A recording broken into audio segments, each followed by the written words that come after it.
So could I cook a Neapolitan style pizza over a fire pit while staying at an Airbnb in the Blue Ridge Mountains of North Carolina? Well, technically yes, but I've got a long way to go before I can make it edible. I started by mixing my dough the day before, Neapolitan 00 flour, water, yeast, and salt. A simple dough recipe that I've made many times before at home.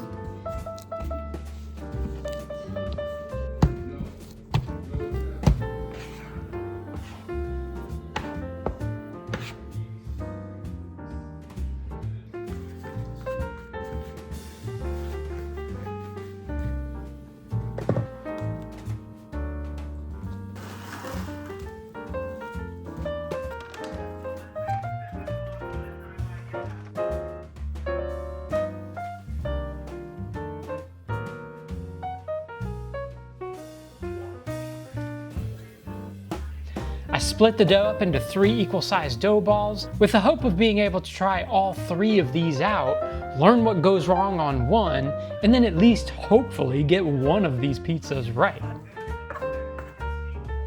But the weather was being a bit unpredictable, raining on and off, so ultimately what ended up happening was my dough overproofed after fermenting for 2 days when it should have only been 1, but I still went ahead with the experiment just to see if I could get something out of this.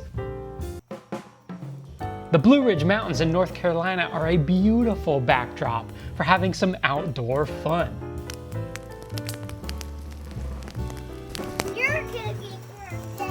So I got the fire lit after it stopped raining, and my boys were happy about that because we were able to make some s'mores at first. Crash it into the wall. I took the overproofed dough out of the bowl, stretched it, and placed it in a 10-inch deep pan. I topped it with some sauce I made the day before when I was making some grandma pizzas and some shredded brick mozzarella cheese. It was honestly really cool trying to cook this pizza over the fire pit. And at first, I was still really excited about it because it seemed like it was working. The bottom of the pizza was actually cooking.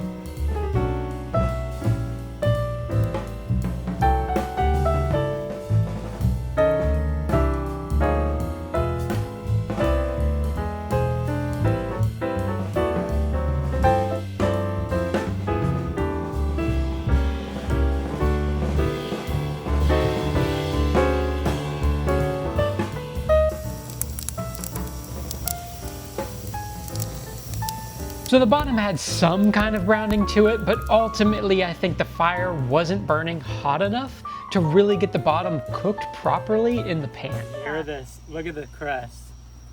The crust is actually starting to puff up on the sides. And listen, you can hear the olive oil actually kind of cooking under there.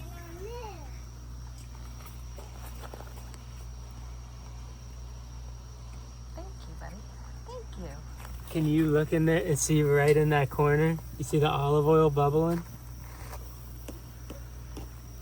Let's go on that. Look, you always want to do anything.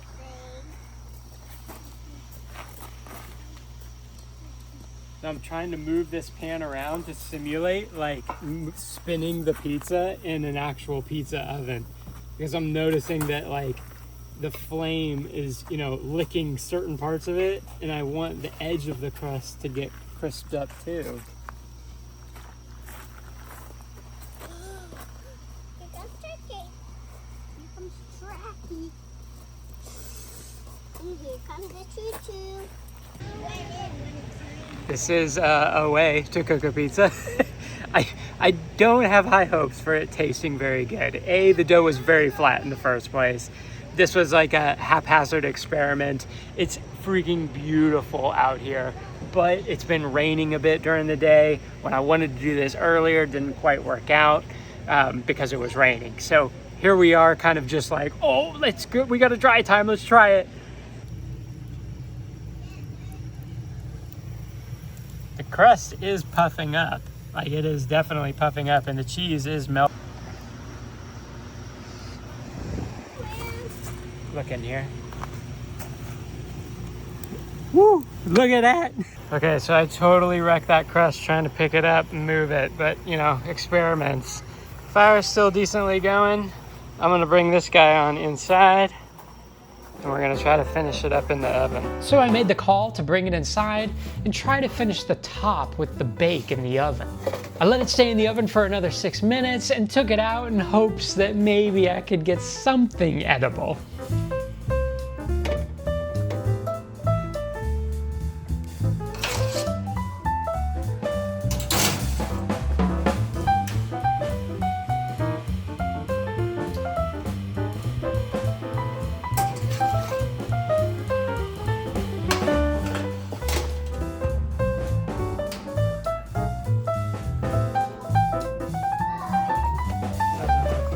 Unfortunately, it tasted like the worst frozen pizza you've probably ever had.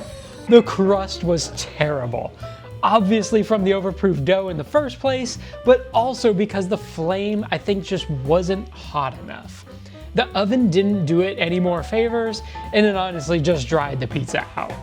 Next time, I would obviously not use overproof dough, but that could be helped by some more predictable weather. I would try to make the fire bigger, therefore hotter, to hopefully brown up the bottom of the pizza very fast, and then finish it off under the broiler in the oven. The Blue Ridge Mountains in North Carolina is a beautiful place to visit, and I'm excited to get back there and try my fire pit pizza experiment again.